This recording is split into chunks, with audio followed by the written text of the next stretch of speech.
Welcome back, everyone, to another episode of College Hockey Talk. On today's podcast, I am joined here today by Sydney Baldwin. Sydney is a former captain of the Minnesota Gophers, where she won 2 national championships. She also won the Miss Hockey Award back in 2014. Welcome to the podcast, Sydney, and how's everything going? It's going good. I'm doing good. Looking forward to the holidays with the family, and yeah, it's an odd time with the rinks not open, but I'm doing good. Well, that's good to hear. Now, obviously, it's been a strange few months. How has your quarantine been like, and what have you been doing these past few months to stay busy and pass the time? Yeah, I'm currently in a Master's of Nursing program at St. Kate's, so that has been keeping me busy. We've been full bore ahead during quarantine in the summer, so I spent, a lot of my time dedicated to that. I also coach the St. Kate's women's hockey team in St. Paul. So we've had some adjustments to schedules and whatnot, but that occupies a lot of my day as well. So just trying to stay active and stay busy. And I was coaching quite a bit kind of before all the rinks shut down, usually definitely a couple times a week. So that's slowed down a little bit right now, but more time to focus on, school and family and other things. So it's been all right. That's good to hear. Now, is all your classes online, or is it like kind of a mixture of in-person and online classes?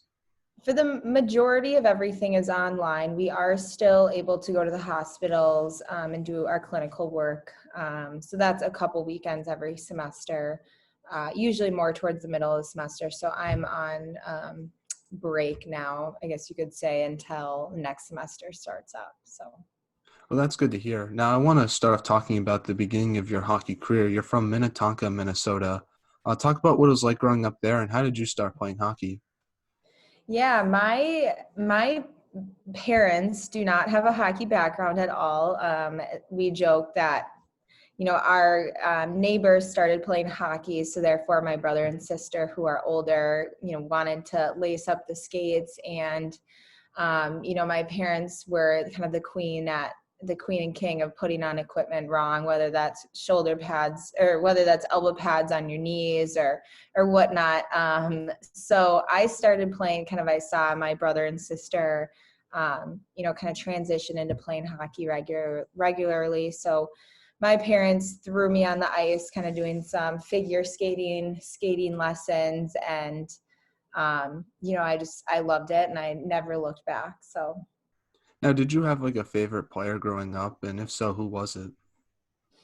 gosh, I don't know if I can confidently answer that question. I enjoyed watching hockey, but I would say I enjoyed playing it a lot more. So I was never a huge follower of the NHL or different women's professional leagues, or kind of what was, I would say when I was definitely in the younger years, when I was in college, I started kind of following that more regularly. But I just looked up to, my older siblings were playing, and I wanted to be just like them, and I wanted to keep up with them on the ice. And so I think that propelled and kind of motivated me, definitely in my younger years.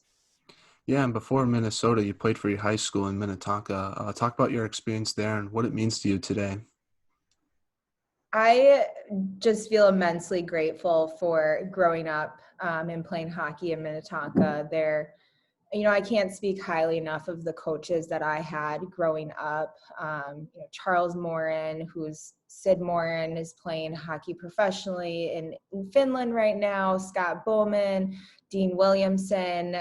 Those were huge, three really influential coaches in my younger years, and just such positive role models, I think, and really set me up for success well, I think, in high school. And then in high school, it was just such a privilege to be coached by Eric Johnson and Adam Craigthorpe. They were at Minnetonka for like probably between 10 to 15 years. And, they really took pride in the players, developing them into good people and good hockey players. And um, I I was so lucky. There was such a big group of players kind of when I was in high school that were playing Division I hockey, like Laura Bowman, Amy Peterson, Hannah Bohanik, Hannah Ayersman, Sid Moore, and Sid Rossman. So I was lucky enough to kind of hang on their coattails and develop along with them because they were a year older than me. And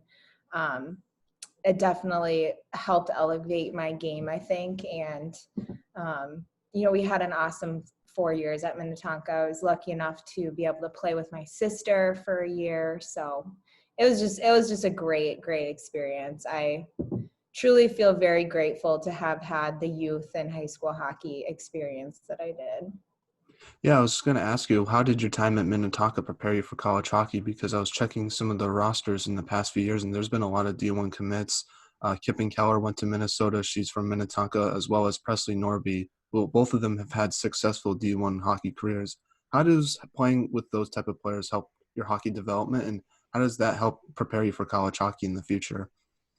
Yeah, like I said, I was lucky enough to have, I graduated high school in 2014, but the graduating class in 2013, there was like probably 7 Division I players in that class. And so I was always kind of hanging on the coattails of them. They would propel and push me forward and um, kind of direct me in different things to sign up for that would push me to, improve my game and develop at a different level.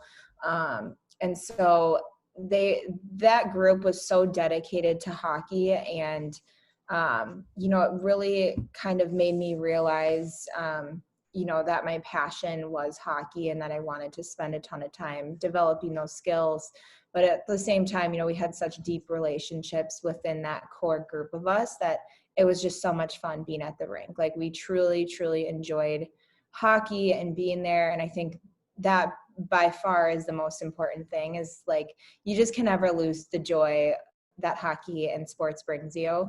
And we always made sure that was at the forefront of everything. And I was lucky enough that my parents were really supportive, and they never pushed me too hard in any direction. Like, they let my hockey career be my own. And I just, like you were saying, I was lucky enough to be surrounded by a lot of great players, including that class that was below me, which was Kippen and Presley Norby. And I think that the year that I was a senior, and then Kippen and Presley were a little bit younger than me, it was a really great leadership and developmental year for me, off the ice more so than on the ice, because I didn't have necessarily that older group of players who was pushing me on the ice, but it was an opportunity to more develop kind of some of those off ice skills or those leadership qualities, which, I bring forward in other areas of my life now. Yeah, what's it like to play high school hockey in Minnesota and to be a player in that environment and just the atmosphere at the state tournament as well? Because I'm not from Minnesota, so I have really no idea what goes on. But watching some of the YouTube clips, it's pretty cool how you guys pack an NHL stadium and cheer for high school hockey. Because here on the East Coast, it's nothing like that at all. You have to go to like juniors just to get noticed by colleges. It's so funny. My, some other players that I played at the U with, who aren't from Minnesota, they're just kind of are like dumbfounded by how, I don't want to say how big of a deal hockey is, but how, everyone just rallies around it. And that was the same in high school. Like, our high school team was very successful. We, ended up winning 3 state championships in a row.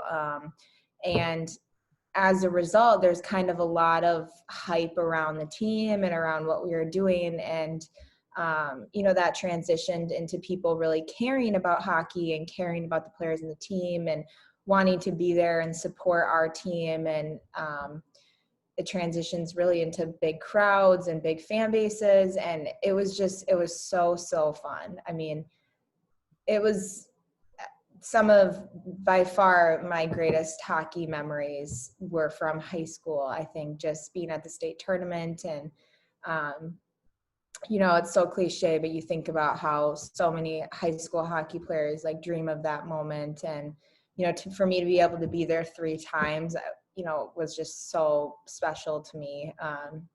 but more so too special to be surrounded by the people that I was playing hockey with at the time.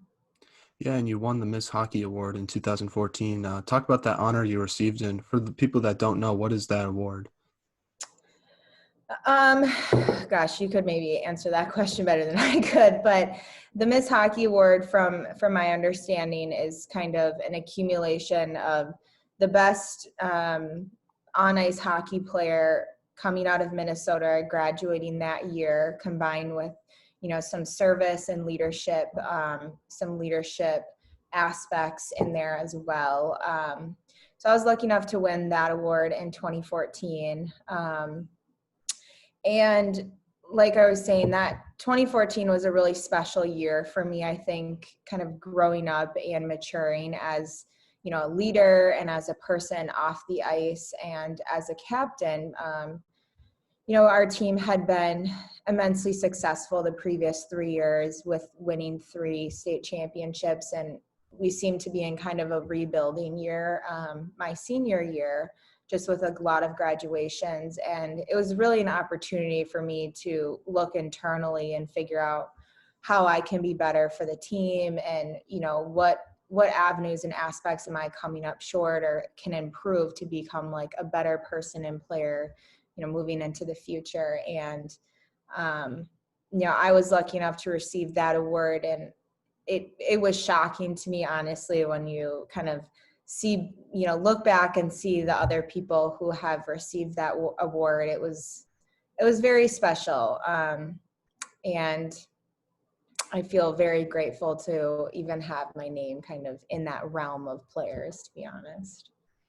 Yeah, and you also got to represent your country at the Under 18 World Championships. Talk about what was it like to get the opportunity to represent your country and to compete with those players on that type of stage?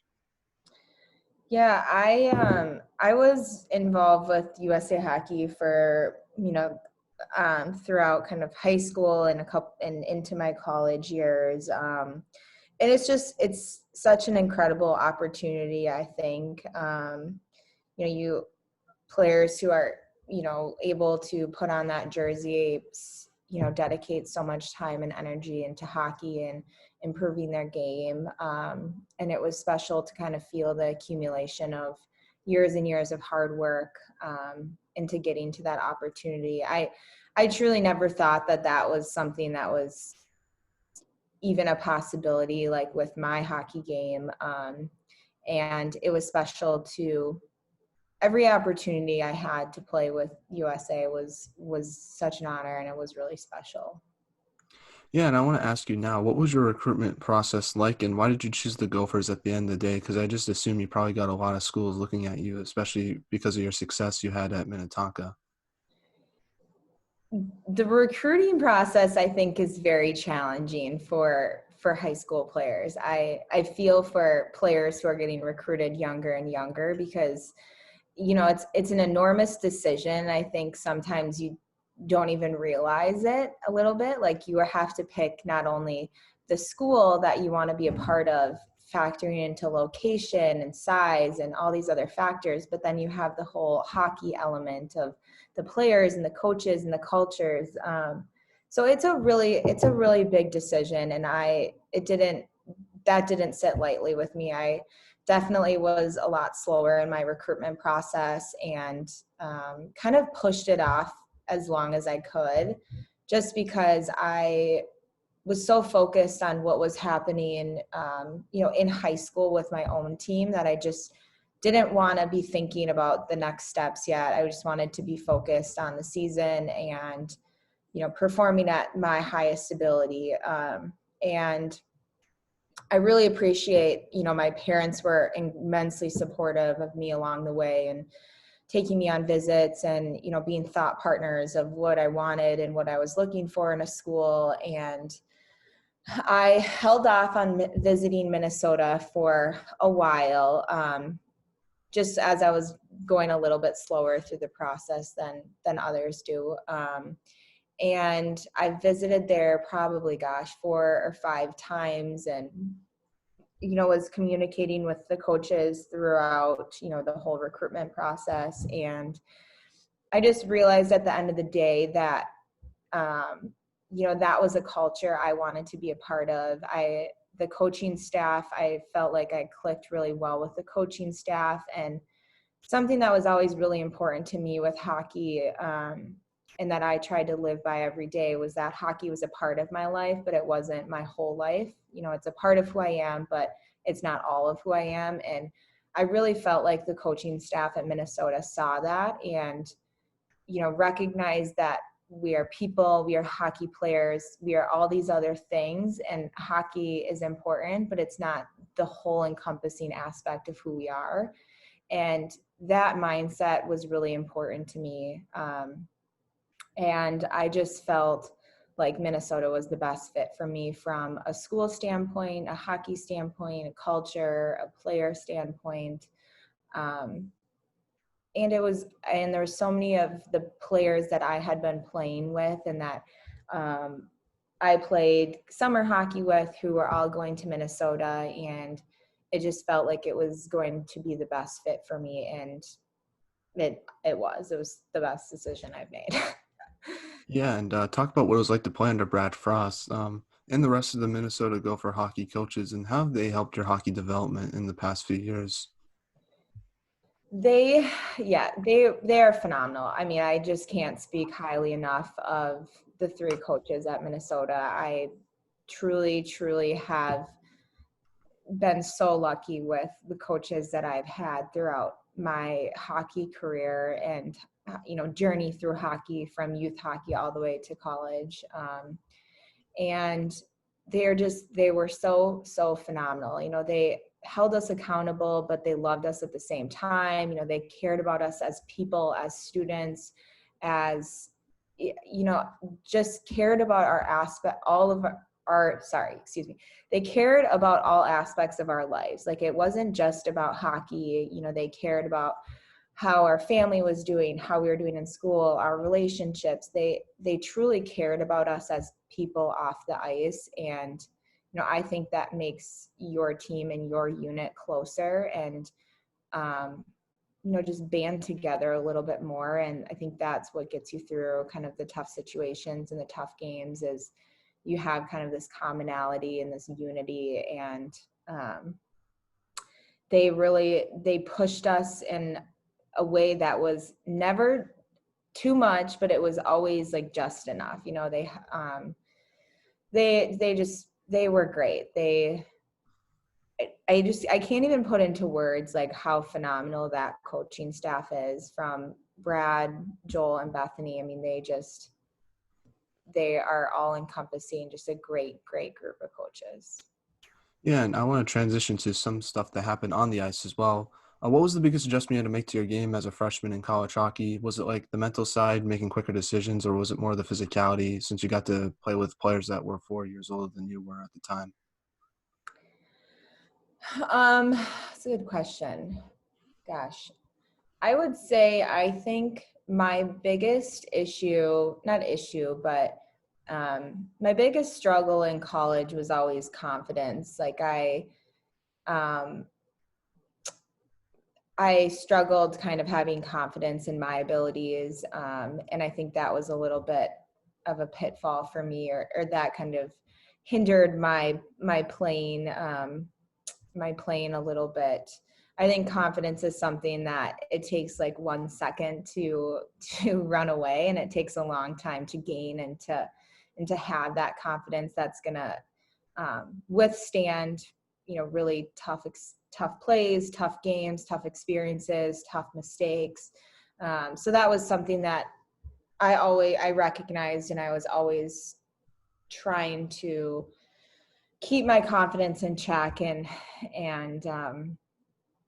I think I always thought I was a lot worse of a player than I potentially was. And I don't think that's a bad thing, really, but my confidence definitely was something that that I struggled with in college, for sure. Or was the biggest transition, I think, from high school to college. Like, in high school, you're the best player. Most players who play at a Division I level, they're the best players on their given high school hockey team, if you will. And transitioning into college, you're surrounded by 22 high school superstars, and finding your place and your role and where you're going to fit in takes some time. It takes an adjustment. Yeah, and during your freshman year and throughout your college hockey career, you were part of many great teams, especially during the regular season. How did you try to maintain that success throughout the regular season, especially being defending national championships and playing in a tough conference like the WCHA? That's a great question. I think our motto was like always staying hungry, right? Like we could never let the foot off the gas pedal. And we tried to look, I think overall as a team, we tried to look internally at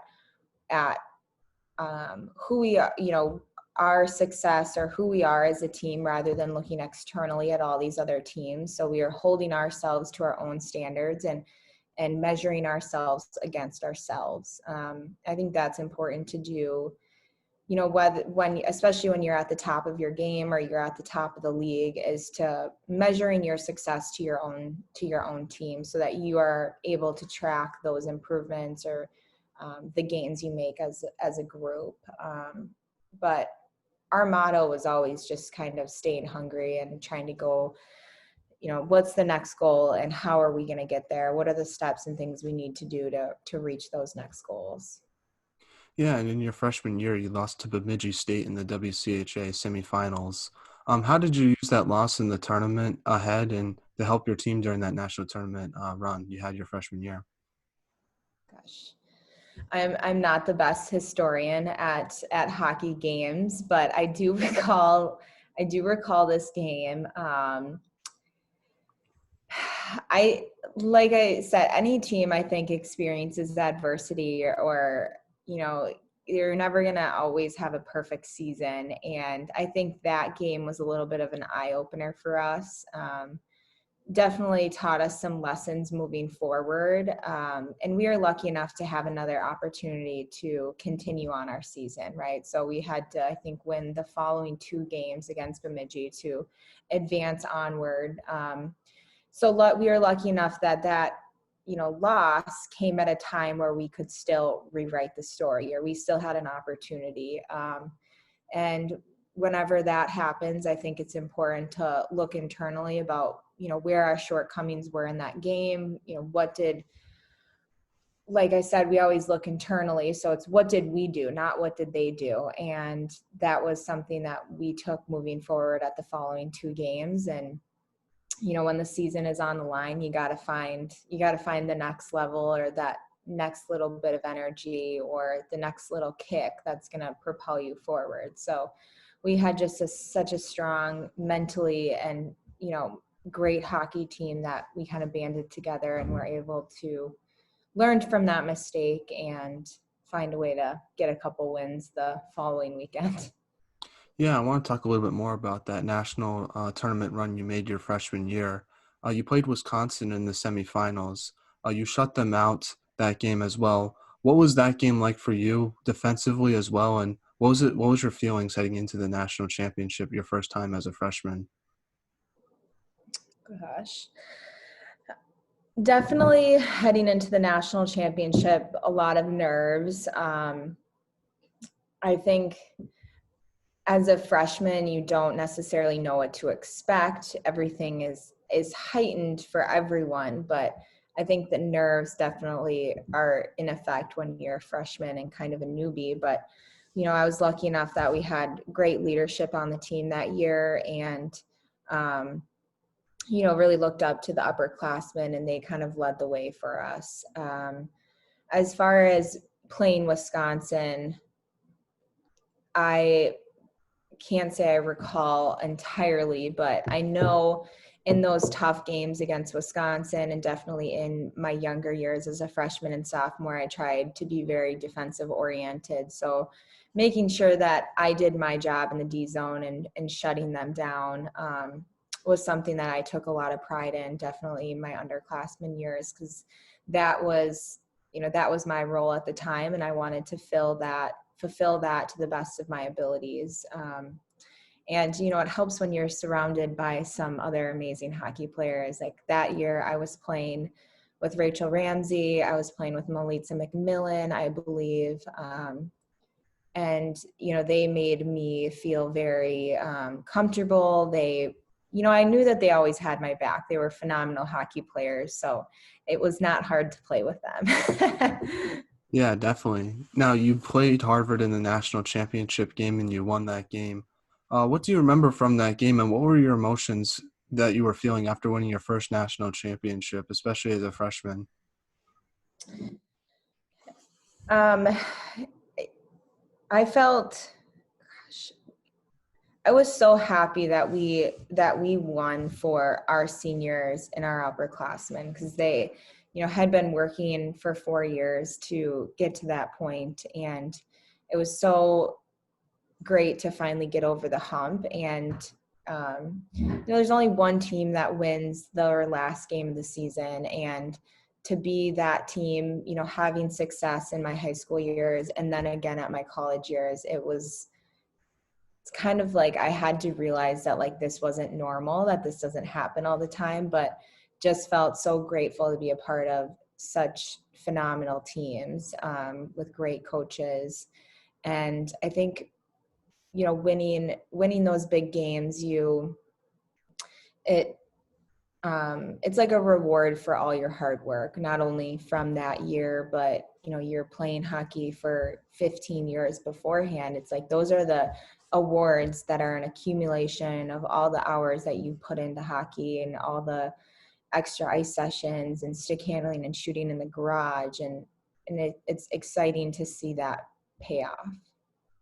Yeah, and you played those games at Ritter Arena as well. What was it like to host the tournament that year and to win the Frozen Four on your home ice? And just talk about the scenery and those Frozen Fours that you experienced as well, because I went to one Frozen Four and it's pretty cool how they set it up and just all the bands and just the atmosphere in general. It's pretty cool. Yeah, it definitely is. They, especially for sure at Ritter, they, it's your hometown, so you just felt like you had, you had a bigger crowd and more people and more fans, and we definitely tried to hype that game up a lot and get a lot of hometown fans and families and different youth teams. It was exciting to look out in the audience and see so many youth programs and U12 teams or U14 teams of players watching us and looking up to us on the ice. Like that just felt awesome, and such a cool thing to think about. When we were at Ritter, like I said, we were able to kind of have all of our friends and family there, and it just felt very comfortable. Like we were in our home ice, we were in our home locker room, I think. And so I think that took away some of the nerves a little bit. Like this was all a very comfortable setting. We know what to expect. But it was really awesome to have more people than, probably if we were somewhere else, more of our hometown fans or our community there supporting us. Yeah, in your sophomore year, you went back to the national tournament. You got revenge against Wisconsin in the semifinals in overtime after losing to them in the WCHA finals that year. I'll talk about that game and getting to eliminate one of your biggest rivals in that type of stage, and to do it on the road as well. Yeah, Wisconsin was every time we played Wisconsin, it was just an awesome game. Like they brought their best, we brought our best, and felt like just such a big stage. If I recall correctly, we were, I'm sure 1, 2, or 3. Wisconsin and Minnesota were either ranked number 1, 2, or 3. And so to us, we treated that game like it was the national championship game. And we brought a solid game, if I recall correctly. Like I said, these are games were quite a long time ago, but I believe we brought a really complete game, and you have to hold yourself to that. Like we expected ourselves to bring a full 60 minutes every time we were playing Wisconsin, because you really can't let the foot off the gas at all. Like they are such a strong and well-coached team. And we knew that going in. So when that's the case, like you have to bring your best, and so do they. And it's just a really fun women's hockey game to watch. Oh yeah, I love watching the Wisconsin Minnesota games. It doesn't get any better than that. Now you won Yeah. your second national championship, beating Boston College. Describe the emotions you were feeling after winning another national championship, especially since BC was undefeated that year as well. Yeah, with BC and some of those out east teams, we don't get to play them throughout the year. So I think there was a little bit more of an unknown coming into that game, just with not necessarily having as big of a sight line into their team or their style of play. We hadn't played them, and so like I said earlier, we always looked internally about what we should be doing regardless of what the other team's doing. Like, how are we going to look if we are at our best and are playing our strongest game? And I think that was a mentality that we took into that national championship game. But I think at the time it's like I didn't realize like how unique and how special that is to win two national championships. There was our the underclassmen at the time had won two national championships, and that's not common. And I think that it took me a while to realize that. And then it's like you have to just continue to elevate your game and bring your next level the next year. But it's so special. I think winning national championships, like I said, it's an accumulation of all the hard work that you put into it. But I will say, and I will stand by this, is that it's about the relationships and the people and the joy that hockey brings to your life. At least for me, it's not, the wins are add to the joy of everything, and it's a lot more fun to win than lose. But the relationships and the people and the experiences that I've had as a result of hockey, just absolutely fill my cup. Yeah, in your junior year, your team struggled a little bit, especially in the WCHA playoffs. You beat Bemidji State in 3 games, but then went on to lose to Duluth in the semifinals. What do you think went wrong during that tournament, and how did you use that to motivate you for your junior year national tournament run? Um, Gosh, I'm trying to visualize and recall these games. um, if I recall, Bemidji and Duluth were really strong teams that year. I think my junior year, it took us a little bit longer to kind of work out the kinks of our team and our lineup and systems, and kind of just get into a really good rhythm. But we have great coaching staff, and they really worked hard to kind of try to get us on track after those losses. And I think losses can either make you stronger as a group or they cannot. And I will say, I think we learned from those experiences and those losses, and just realized like the stage that we are on, and that we had to help hold ourselves accountable to bringing our best game no matter what. Yeah, you unfortunately lost to Clarkson in the Frozen Four your junior year. What was it like to be eliminated and lose your first big game in your college hockey career, and how did you use that to motivate you for your senior year? It was very hard and devastating losing to Clarkson. I think that game we felt a little off, like something just wasn't necessarily clicking, and I think we were getting in our heads a little bit. And Clarkson played a phenomenal game. Like they played great, and I don't know if we can say that ourselves. Like I said, these are a lot of details to games that I hope I'm not mixing up, but I think it definitely was motivation. Like I said, I was lucky enough to have had a ton of success in high school, and it had been a really, really long time since I had lost the last game of my season or had lost a really big game like that. And when things go wrong, you look internally at where could I have been better individually and then as a group and as a whole. And I think that loss, made us stronger in some ways my senior year for sure. And we had to give so much kudos to Clarkson. I mean, they deserved, I believe, to win that game. Like, they played really, really well. They played strong in all three zones. And I think that we just didn't quite bring our best game. Yeah, no, Clarkson was great that year. I think they won back-to-back national championships, if I can recall those 2 years. So that was Yep. definitely a fun team to watch as well. Now, starting off your senior campaign, you played the Korean team. What was it like to play them, and how did you grow the game, getting to play another country, and what was that experience like for yourself?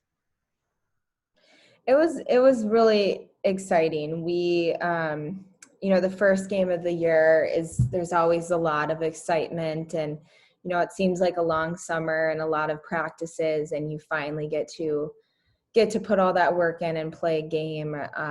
And so it was really exciting and just a really cool experience to know that we were playing, a national team who's going to go on to play in the Olympics later on that year. And I think we used it as an opportunity to kind of figure some things out about our team and throw us in some different situations and scenarios. But it was a really great start to our season, I think. And really cool that they, were willing and wanting to play us. And like I said, it was very cool watching them on TV 8 months later or Yeah, 6 months definitely. later. Now, you're also named captain of the team your senior year as well. What was it like to receive that honor, and what type of leadership did you want to bring? Were you more of a vocal leader or lead by example type of player? That's a good question. I was captain with Kara Piazza, and we were meshed really well together, and I think had leadership styles that complemented each other. And I think we were really on the same page. So I think we were a really hopefully strong leadership unit that year.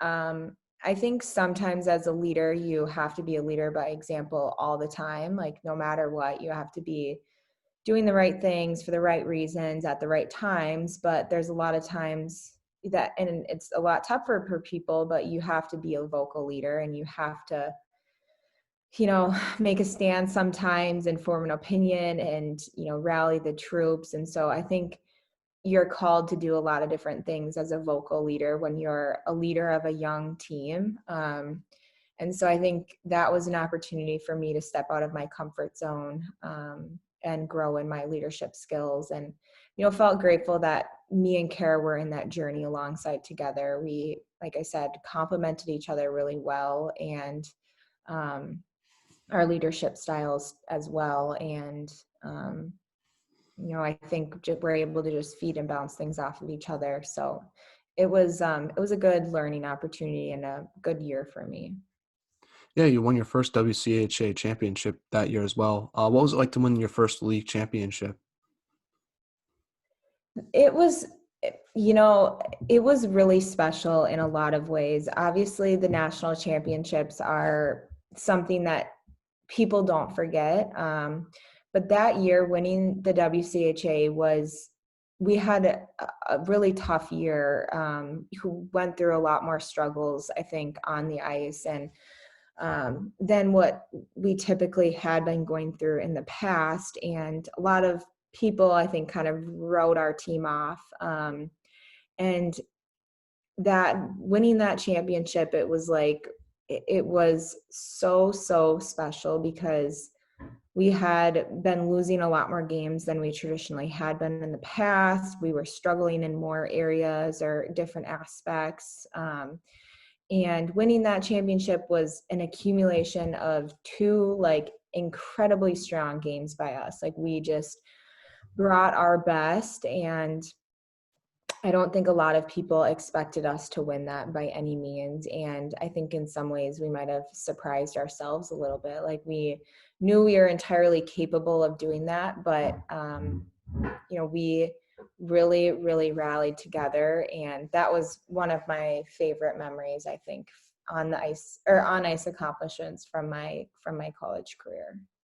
Yeah, that game was awesome too because Taylor Williamson scored the game-winning goal, and she was obviously missed some time with an health injury. So I just remember that game was really cool, just because she got that goal, and you guys went through that struggle, and to accomplish that goal, being a player must have been really fun to just, I guess, be a part of that type of championship. Yeah, I remember Taylor's goals. I don't remember a lot of goals or specific scores to things, but I do remember that because it was so it was so joyful to have Taylor back with us, and scoring that goal was just like you just couldn't even put words in to describe that moment for her and for the team. It was so special. Yeah, I know exactly which goal you're talking about. Yeah. No, we had her on the podcast, and when she talked about it, it was pretty cool just to hear her side of what was going on and how she accomplished that. It was just amazing, and I just remember watching it and just how cool it was just to be a fan in that type of scenario. Taylor is such a gem. Yes, I mean it was so great to just have her back that year. She was always a part of our team, but to have her back on the ice was just kind of the extra like little boost that we needed that season. So yes, it was her scoring that goal was just, I remember it was awesome. Now, you played your final college game against Wisconsin in the national tournament that year. What do you remember from that game, and what emotions were you feeling after that loss, especially knowing that you played your final college game and that your career was over in Minnesota? I think there's a lot of different emotions that go with that. I can't quite recall the score of that game, but if I do remember, I think Wisconsin heavily outscored us and heavily outshot us. And I remember, there was a couple minutes left in the game, and it just looked like there was no way that we were going to come out with a win. And I remember thinking to myself that this is a great leadership opportunity for me to continue to be a great sport, to continue to be respectful, and to continue like trying my hardest and my best, regardless of what the score is. Like I I held myself to that for sure. Especially, as you see the clock winding down and you know that it's your last minutes on the ice with that team or in that jersey. It's an emotional time. I had been playing hockey for 18 years of my life, and that was what I thought at the time was going to be the last really competitive game that I played. And I just tried to soak up the moment and enjoy it. And like I said, it's always more fun to be winning games rather than losing. But being a part of that game and with that group of players and that program, it was special to me regardless of what the score was.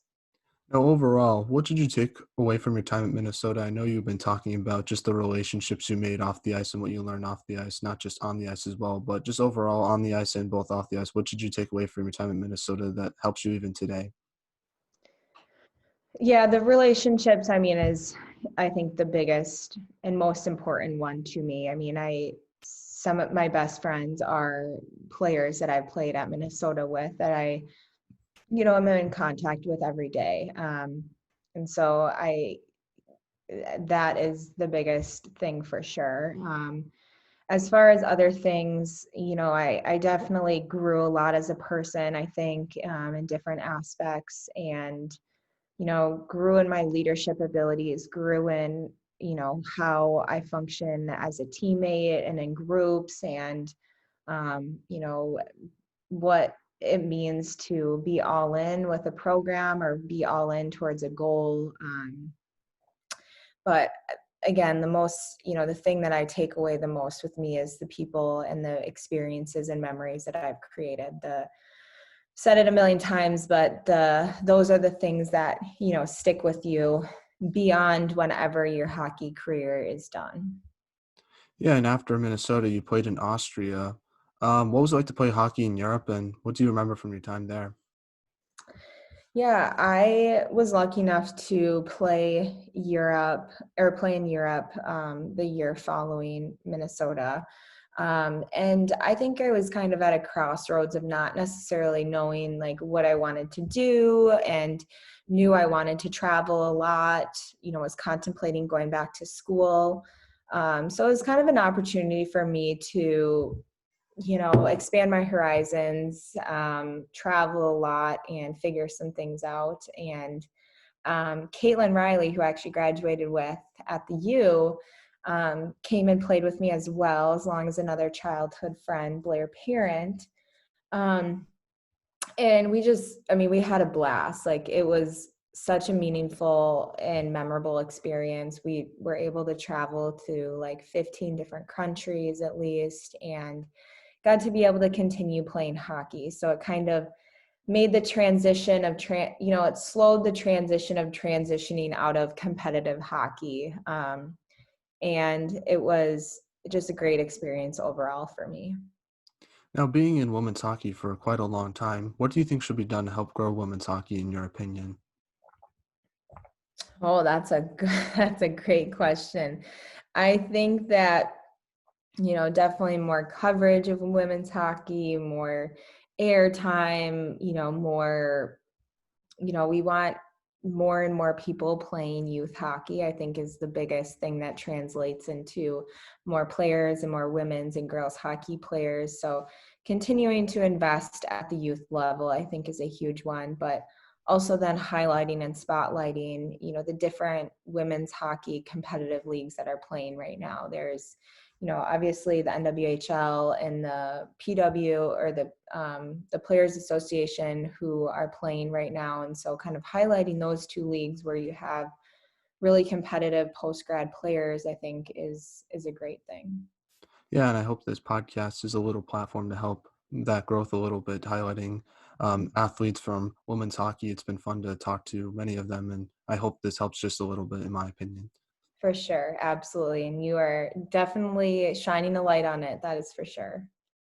Now, you've been through the recruiting process like we just talked about. What do you think should be done? What advice would you give a recruit currently to help them get to D1 hockey? What do you think a recruit should do to make that jump to D1 hockey, or just any advice you would give them? Um, Gosh, as far as the recruiting process, I think that, don't be afraid to take your time with the recruiting process. I think that's scary for a lot of players, and they feel like they have to jump into decisions. But I delayed my recruiting process a little bit, and I'm glad that I did, because it made me take a little bit more time to analyze some different things. And, my biggest advice for young players is just always remembering that the reason you play hockey is because it, brings you joy and you love the game, and to never lose sight of that. I know it's a lot harder said than done, but, um, don't be afraid to take a break from hockey for a little bit. Like, whenever I was going through tough times with hockey, I would, lean on tennis and play more tennis and step away from the sport for a little bit. And it's, in my opinion, it's quality over quantity. I think that sometimes we can lose sight of that and be on the ice for 3 hours a day, but putting in a good 45-minute practice is a lot better than skating around the ice for 2 hours. So, but biggest thing is just never forgetting or losing sight of the fact that you play hockey because you love it. Now, what should I do better as an interviewer to improve and make this podcast better? Oh my gosh. I think that you are great. You definitely have great questions, and, are sparking a lot of my hockey memories. Gosh, if I can think of anything, I will definitely send you an email. Okay, I appreciate it. Thank you so much. Now, is there any shout outs you'd like to give to any of your family members, former teammates before we let you go? Gosh, they're all just just fabulous. You talking about that story with Taylor Williamson is something I, think about and just remember so highly. And she's one of my best friends, and yeah, it was so special, like, having her back with us my senior year. And, I can completely recall that goal that you're talking about. So that was interesting. Well, thank you so much, Sydney, for coming on the podcast. I really appreciate it. I wish you nothing but the best moving forward. And just thank you so much for talking about your athletic achievements with Minnesota. It means a lot to myself as well. Yeah, just good luck in the future and good luck in school and have a great holiday. Awesome. Well, thank you so much. You too. I appreciate the message. No problem. Have a great day. You Bye. too. Bye.